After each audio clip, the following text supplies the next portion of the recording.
बहुत पुरानी बात है। एक राजा के पास पालतू बंदर था।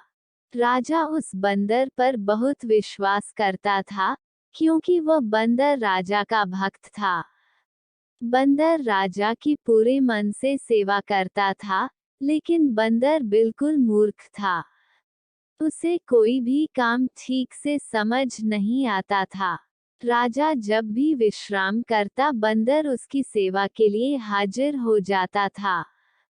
उसके लिए हाथ पंखा चलाता था। एक दिन की बात है, जब राजा सो रहा था और बंदर उसके लिए पंखा झल रहा था। तभी एक मक्खी भिन भिनाते हुए राज के ऊपर आकर बैठ जाती है।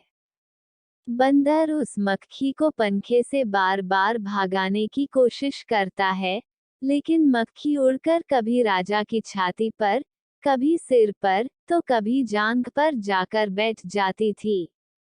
मूर्ख बंदर काफी समय तक ऐसे ही मक्खी को भगाने की कोशिश करता रहा, लेकिन मक्खी वहां से जाने का नाम ही नहीं ले रही थी।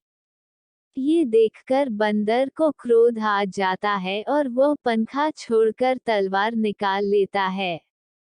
जब मक्खी राजा के माथे पर बैठती है, तो बंदर तलवार लेकर राजा की छाती पर चढ़ जाता है। ये देखकर राजा काफी डर जाता है।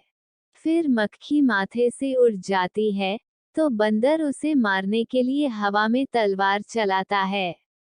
इसके बाद मक्खी राजा के सिर पर जाकर बैठ जाती है, तो बंदर के तलवार से राजा के बाल कट जाते हैं और जब मूंछ पर बैठती है, तो मूंछ कट जाती है। ये देख राजा कमरे से जान बचाकर भागता है और बंदर तलवार लेकर उसके पीछे भागता है।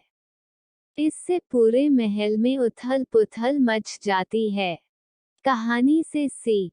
इस कहानी से यह सीख मिलती है कि किसी मूर्ख को ऐसा काम न सौंपे, जो बाद में आपके लिए ही खतरा उत्पन्न कर दें।